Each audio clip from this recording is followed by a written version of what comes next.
vote tomorrow, plunging the country in an election. So we're watching developments on that front.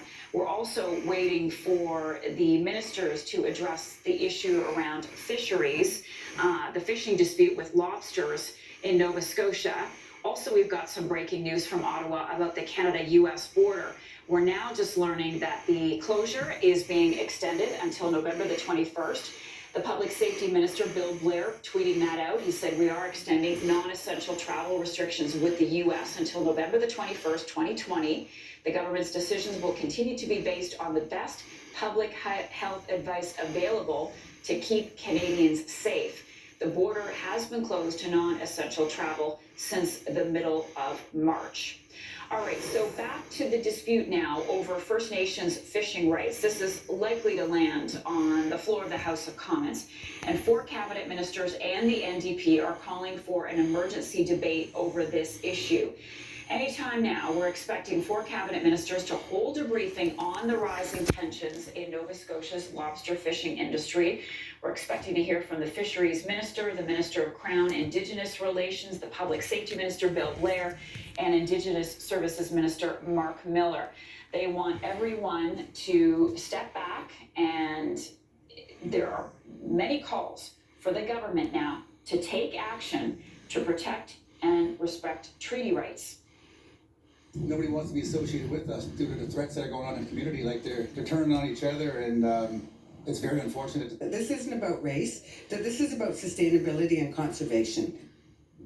So the increased focus on this comes after a lobster compound being used to store the catch of Mikmaw lobster fishers burned down over the weekend. Non-Indigenous fishers are upset with the Mikmaw decision to fish Here's where we are. outside the federally determined season. Ottawa says the treaty right for Mikmaw people to fish for a moderate living is protected by the Constitution. Has your industry been heard? Have you been consulted? Hundreds of commercial fishers and supporters gathered at a rally this morning outside the Department of Fisheries and Oceans office in Barrington Passage. Let's go live now to Halifax. CTV's Todd Battis is standing by with more on this. So Todd, a lot of different threads to this story. All right, I'm told we don't have Todd Battis. There's a problem with his connection, which is unfortunate. We'll try to reestablish that. In the meantime, let's go back to Ottawa and Michel Boyer. He's got news on a couple of different fronts for us. So Michel, let's talk about what we're expecting to hear from the ministers anytime now. We just heard from Charlie Angus that the government needs to be really clear here and say these Indigenous fishers, they have a right to be fishing right now. This right is protected. They do have a right. That's right. They do have a right to be fishing right now, Marcia, and that right was actually given to them, I believe, in 1999, 21 years ago, by the Supreme Court of Canada. But here's how everybody got into this pretty serious situation: is that the Supreme Court said, listen, it is up to the government as well, so DFO, the Department of Fisheries, as well as Indigenous communities to come up with a definition, find out what a definition for a modest livelihood is. That definition has not yet been made. They haven't determined exactly what that is. So, it's still up in the air. And that is, allowing Indigenous fishers to move forward and fish out of season. I do believe the ministers are now sitting down, Marcia, so I think we're going to take you to this press conference. Okay, Michelle, thanks.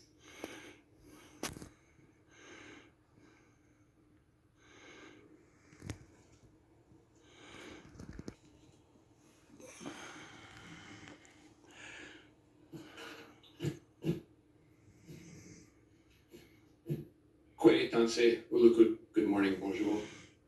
Kwe sipwen, waleak sipuk. First, I want to acknowledge that this press conference is taking place on the traditional territory of Algonquin people. Thank you for being here today. I'm joined by my colleagues Bill Blair, Carolyn Bennett, and Bernadette Jordan online.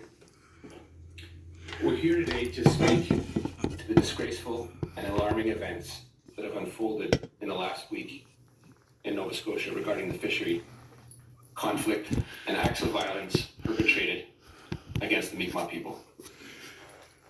Every person in Canada, whether Indigenous or non-Indigenous, must be able to feel safe in their home communities and be able to earn a living to support their families. Under the Supreme Court's Marshall decision, the Mikmaw have a constitutionally protected right to fish in pursuit of a moderate livelihood. We will continue to uphold that right. And no act of violence will prevent Canada from upholding that right, nor from the Mikmaw people from exercising that right. To find a path forward for safe, productive, and sustainable fishery for all harvesters, we must be able to remain peaceful. The acts of violence we have seen in the past days and weeks are disgusting, unacceptable, and racist in nature. It is a disgrace to see these threats and acts of intimidation and violence take place in this country.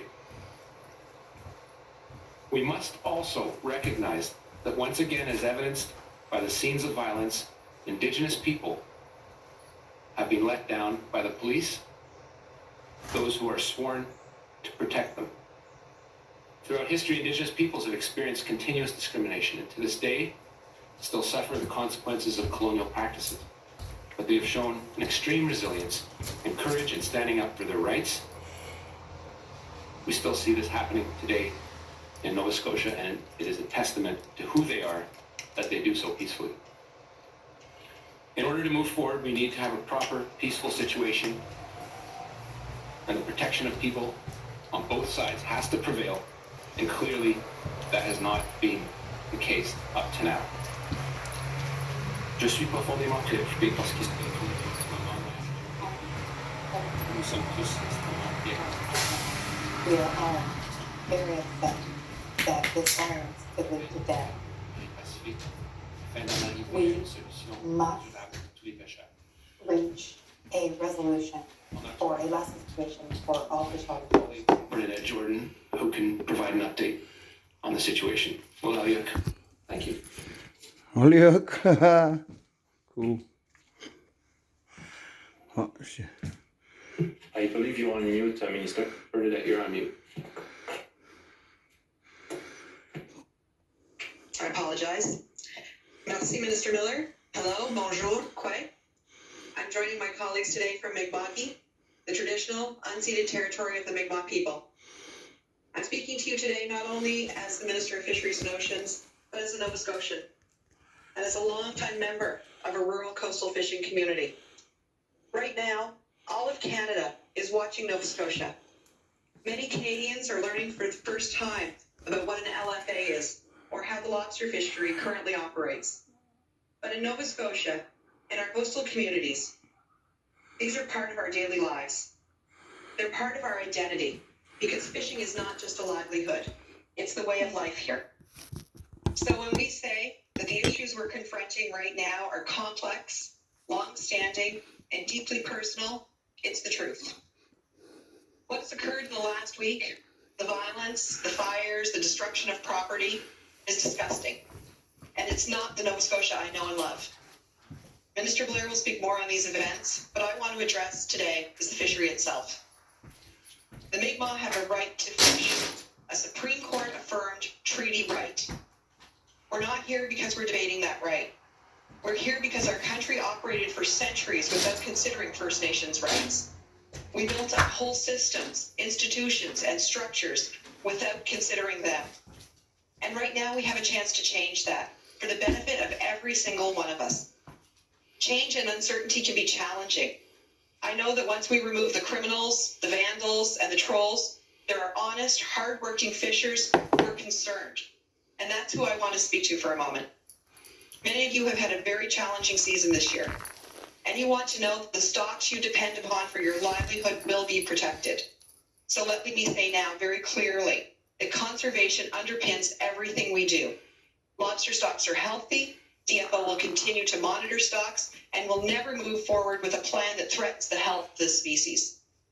In May, our Prime Minister told Canadians to go out and support our fish harvesters by buying the local catch. We'll never stop supporting the hardworking women and men in the fishery. This is about First Nations earning a livelihoods on the water, the way their people have for thousands of years, and the way so many fish harvesters have for generations. Fishing is what should be bringing us together. tearing us apart. What we have here is an opportunity to bridge the divisions in our communities, to have First Nations and commercial harvesters fishing alongside each other. This is achievable. This will strengthen our fishery.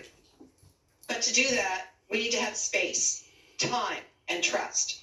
We need to sit down with First Nations and do what we should have done 250 years ago. We need to review fishery plans and implement them together.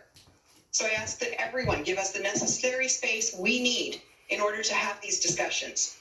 We're building a more inclusive Canada and working towards a future that we can all be proud of. Thank you. Merci. Walalen. Hola, Ale. Minister Blair. Thank you. Thank you all very much, and good morning, everyone. And I'd like to begin by joining in the acknowledgement offered by my colleague Mark Miller a few moments ago to the Algonquin people upon whose territories we are guests today. As elected officials, and I think for all orders of government, the most important job that we all have is to keep our communities and our citizens safe. And the violence, harassment, and intimidation that we have seen in Nova Scotia over the past few weeks are completely unacceptable. They cannot continue, and they must stop now. And because these criminal actions and violence have escalated, the response from the police in Nova Scotia has by necessity also escalated. And that means that more police resources are being deployed, both within Nova Scotia and from outside the province, to the theatre. Minister Fury, as the Provincial Justice Minister, and I spoke last week, and as a result of that conversation, he forwarded a request for additional resources for the Nova Scotia RCMP. That request was immediately approved, and that means that the Nova Scotia RCMP are now able to draw on RCMP resources from neighboring provinces within the Atlantic bubble.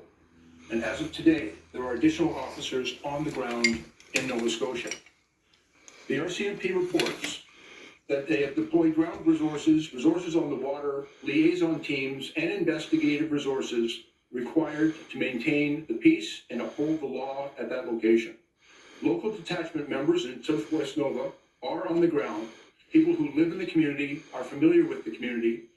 A number of Indigenous officers who also are from the community and aware of the long history of this conflict are being supplemented by additional resources from Nova Scotia, Prince Edward Island, and New Brunswick. These officers are conducting supplemental uniform patrols to high-risk areas, maintaining a strong presence to maintain the peace. The officers have access to an RCMP vessel, and they're able to patrol on the water in areas where they are required. Additional water resources from across the division are on standby if required to be deployed, and I understand as well that the Canadian Coast Guard is maintaining a vessel in the St. Mary's Bay area. We have resources on scene to maintain the peace. Liaison teams from across Nova Scotia are working on the ground, and they are regularly engaged with both Indigenous and commercial fishers. Many of these team members are in fact Indigenous, as I've said.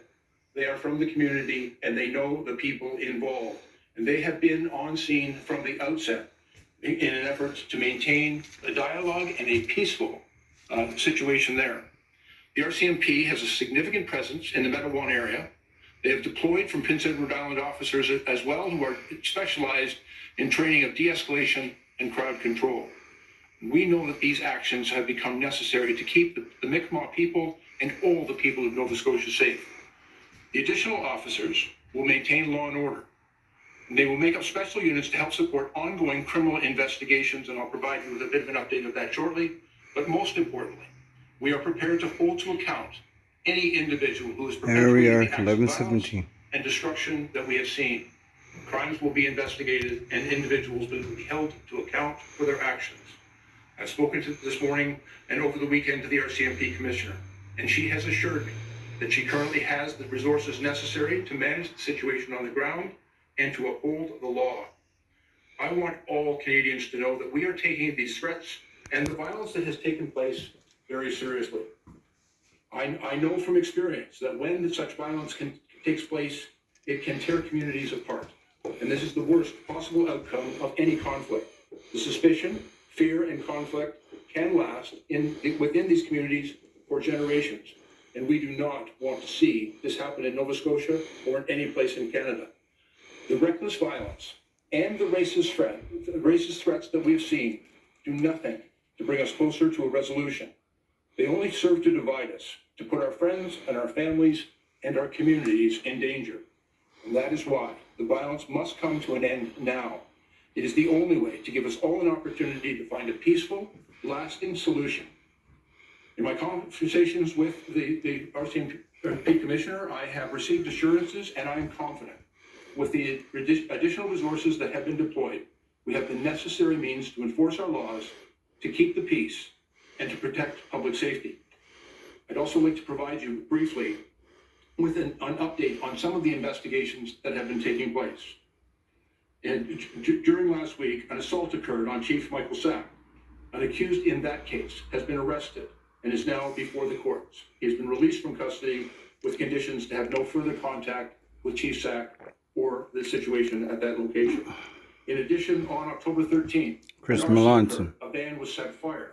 An individual responsible for that event at the New Edinburgh Fish Plant has been identified. The accused has now been arrested Nickerson. and is before the courts on that charge. In addition, the arson that took place at Atlantic Fisheries on the night of October 16th, this investigation is ongoing. A person of interest in this case went through surgery and will have a lengthy stay in hospital due to the level of injuries.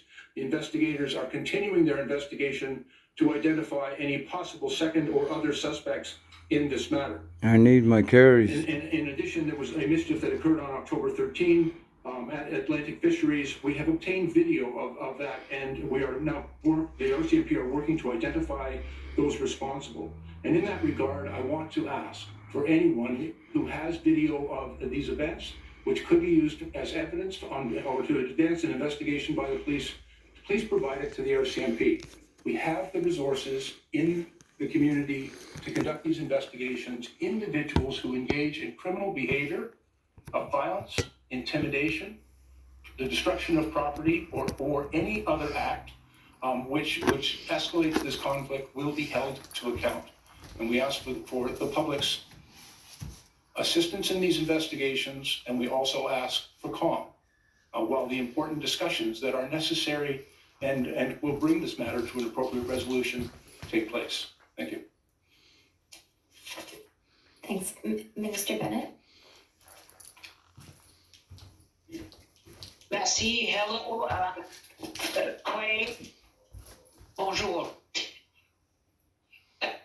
Je vous parle de ma maison Toronto située sur le territoire traditionnel de la Première Nation des Mississaugas de Credit, où nous where we tous les honor all the indigenous peoples who paddled these waters et dont and les whose mocassins moccasins ont walked parcouru these lands. ces terres.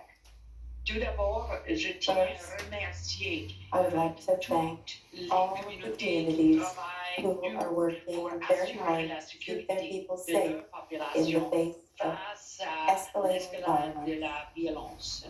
Tous les Canadiennes et Canadiens All ont été Canadians horrifiés have been absolutely horrified by the violence experienced by Mikmaw peoples over the last few weeks. They are being assaulted. Leurs droits. And why? For exercising their right. The Supreme Court of Canada affirmed what the Mi'kmaq already knew, that they have a right to a moderate livelihood fishery. That was a long time ago, but it's not where the story starts. In 1760 to 61, the Crown signed peace and friendship treaties with the Mi'kmaq people.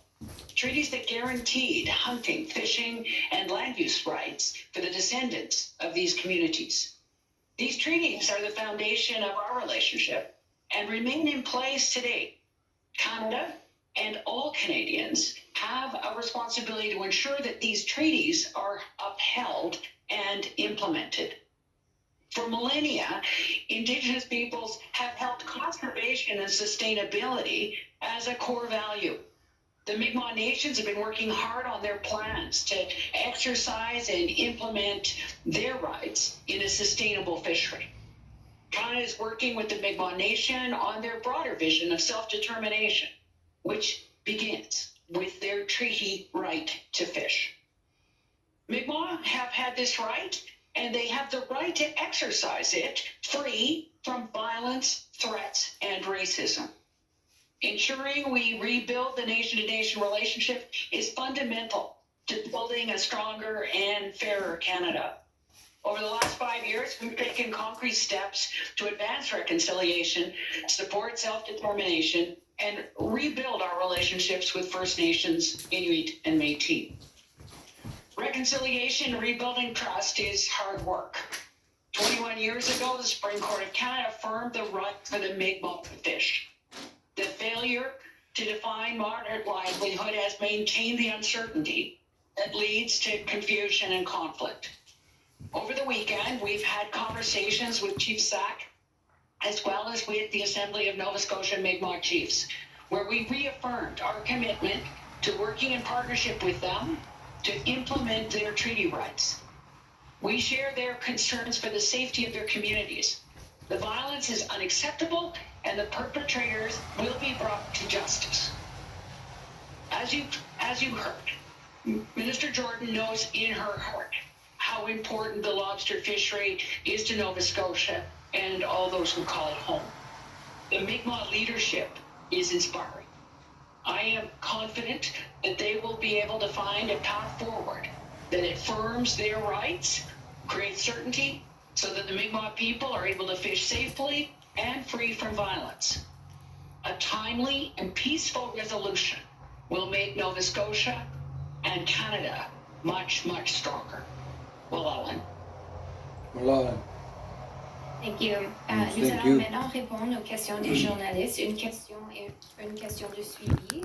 We'll now take questions from journalists, one question, one follow-up. Nous commencerons par deux questions par téléphone. We'll start by two questions from the phones. Operator, over to you. Thank you. Please press star one if you have a question. Veuillez appuyer sur l'étoile si vous avez une question. Our first question is from Christy Gota from the Globe and Mail. Please go ahead. À vous la parole. Good morning. My question is for the Public Safety Minister. You mentioned the additional RCMP resources that have been deployed, but Chief Mike Stack has said that he doesn't welcome the RCMP and has in fact said that the military is needed to prevent commercial fishermen from, quote, taking the law into their own hands, and that the military is required to keep that peace. What do you say in response to that there is such mistrust in the RCMP that the chief is calling for the military to be called in?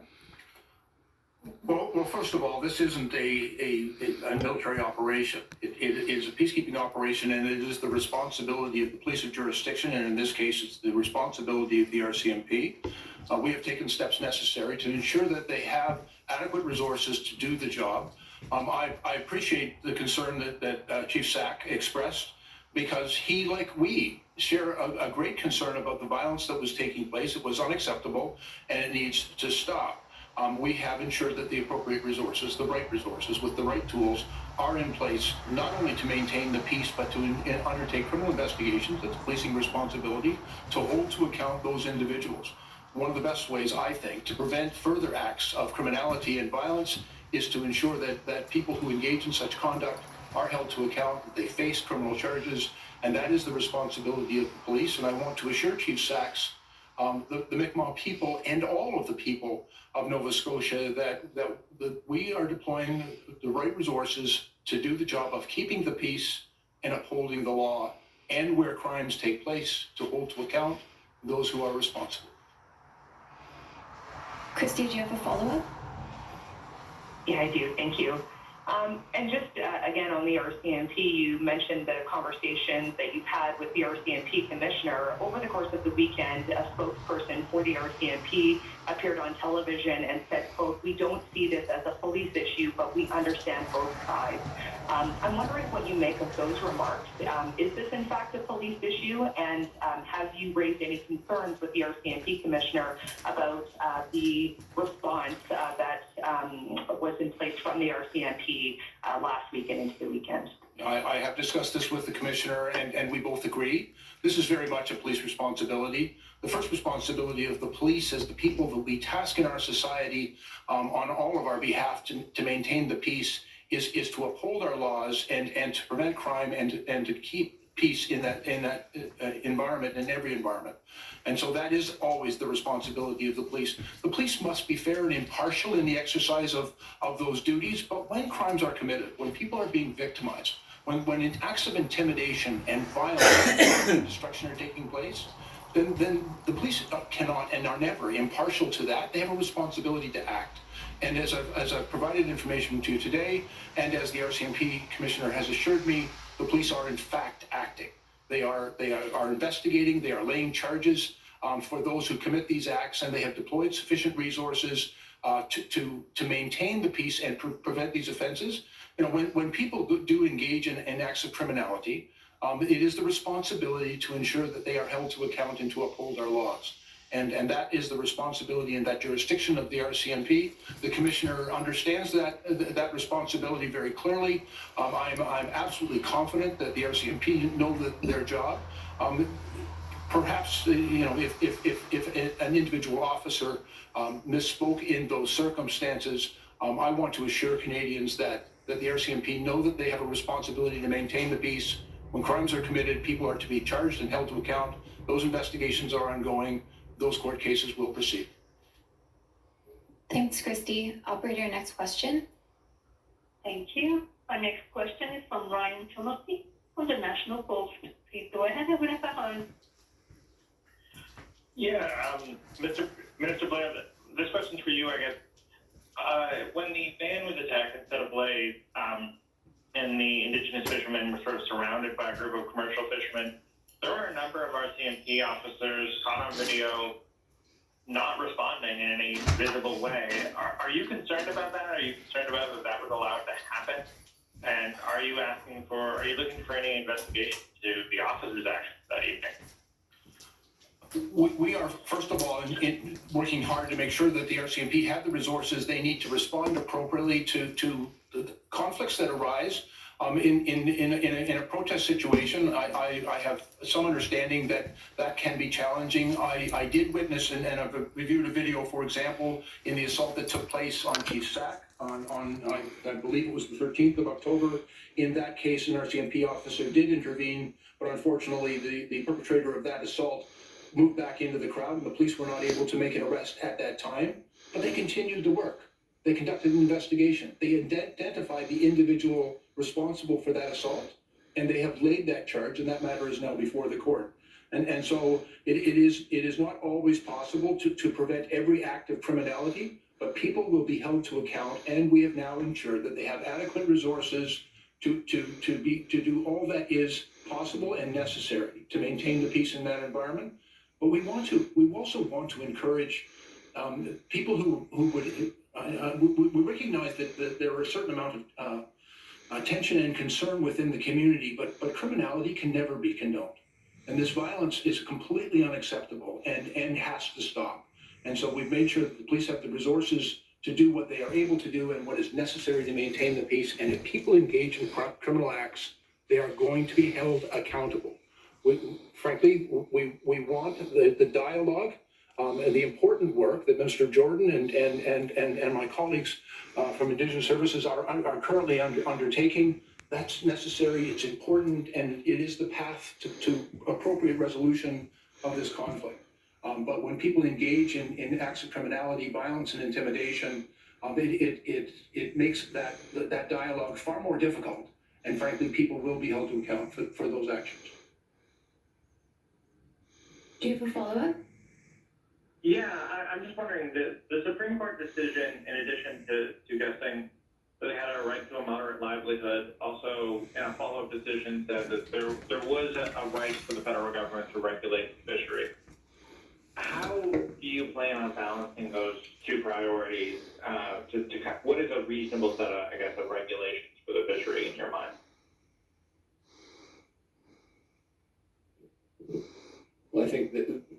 So I'm going to pass it over to Bernadette quickly, but I think this is the exact fault line that we are discussing today. This is a right that exists. It is subject to regulation, and it has gone without being crystallized over the last 20 years. That doesn't mean, and I guess when I say this is cold comfort to the people that today feel terrorized by the events they've seen over the last week.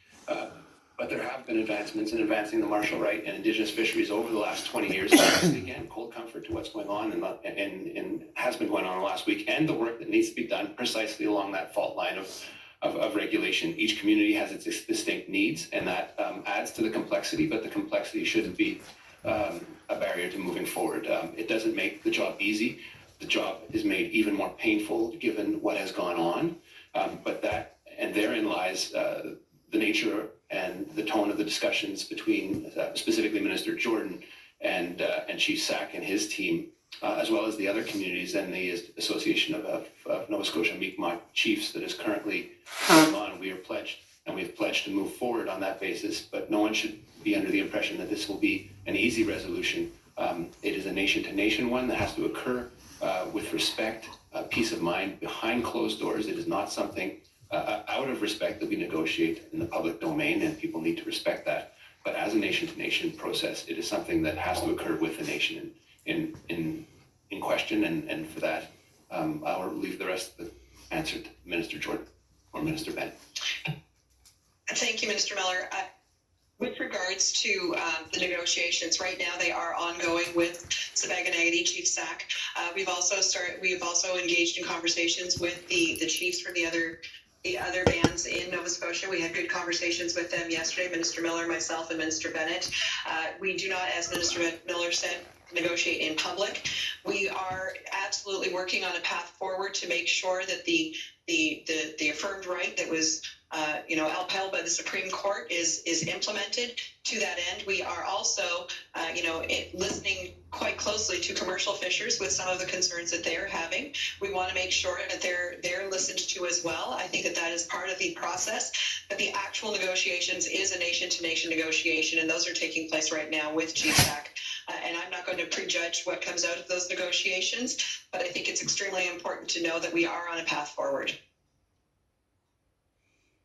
Thanks. We'll now take 2 questions from the room and then go back to the phones. Mike, would you like to go ahead?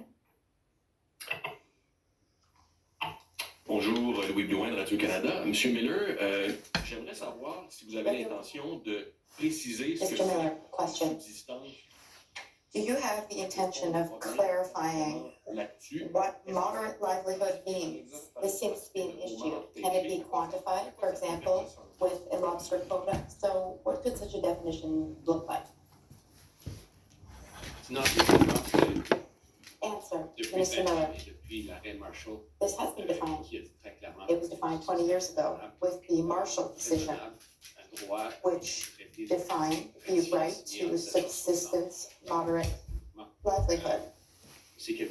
And in Treaty 760, with the Mikmaw people, Indigenous peoples from the Maritimes had to go before the Supreme Court to obtain a definition of what moderate livelihood means. And this week we are discussing this again. What is this right? This right is being violated by some commercial fishers and are even called into question. So what is moderate livelihood? And this has also been an issue in the forestry industry and in other sectors. It's a very complex issue, and it varies between communities. And it's not for Ottawa to dictate from above everything about this right. This right must be negotiated and discussed with Mikmaw people. We have tried to discuss. Obviously, there is more discussion that needs to take place, and it must be discussed with the Mikmaw of Nova Scotia. And these negotiations and discussions must be very respectful, very peaceful, and will not be done in public.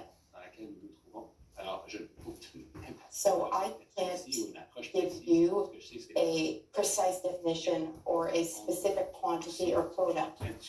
Minister Jordan can also answer your question. We are in discussions with Chief Sack and with his people. Yesterday, we had a discussion with the Association of Mikmaw Chiefs of Nova Scotia, and they told us about the pain that they're experiencing with all of this unacceptable violence. This